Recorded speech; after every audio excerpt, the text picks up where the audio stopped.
Всем привет! Для тех, кто на моем канале первый раз, давайте знакомиться. Меня зовут Надежда.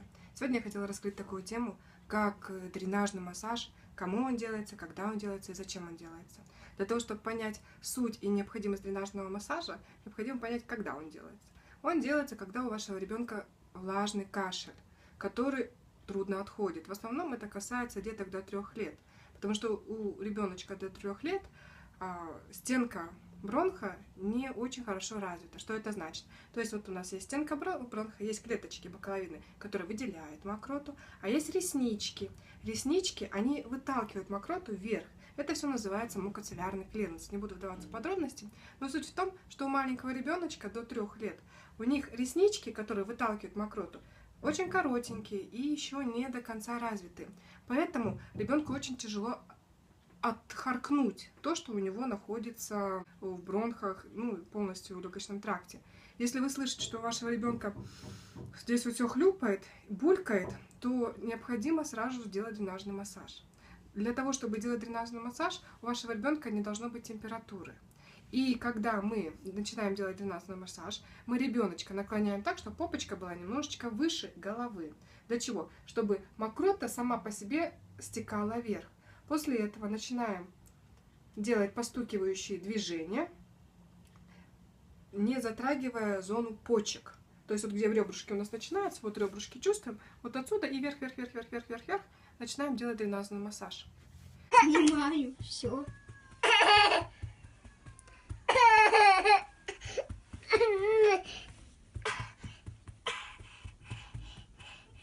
Как ты?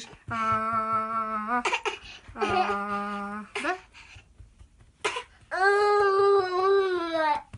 После того, когда мы сделали дренажный массаж, после этого мы ребенка не сажаем, потому что ребенок, если сядет, все, что мы подняли вверх, оно все обратно уйдет. Поэтому после того, как мы сделали дренажный массаж, мы ребеночка укладываем сразу же горизонтально.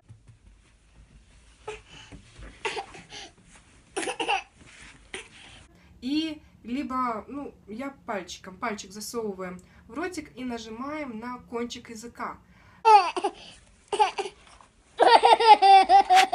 Что ты ей делаешь?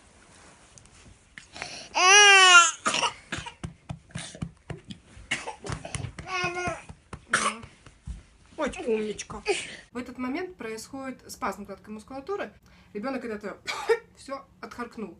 И чтобы это все не зашло обратно в бронхи, после этого мы сразу даем водичку закипить. Ребенок запивает водичкой, и все. И мы можем приложить к спинке ручку и груди. Мы слышим, что ребенок не булькает, не хлюпает, бронхи чистые. Как мы можем предотвратить развитие бронхита? Также для чего мы это все делаем? Потому что та мокрота, которая скапливается у деток, это является питательной средой для размножения микробов и бактерий. И те микробы и бактерии, которые в мокроте находятся, они начинают размножаться, что приводит к бронхитам и другим нежелательным последствиям. Поэтому это необходимо предотвратить до развития таких патологий. Видео с дренажным массажиком я приложу. Если у вас будут вопросы, пишите в комментариях, я вам отвечу. Понимаю, все.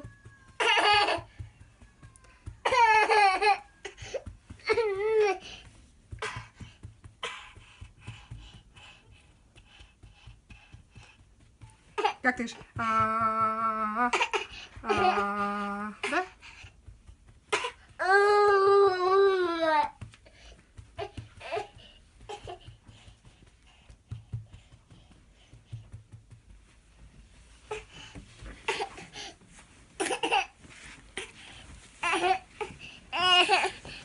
И что я там тебе смотрю, вижу?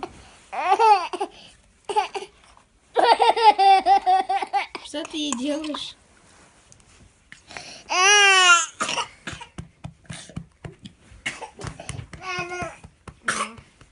Очень умничка.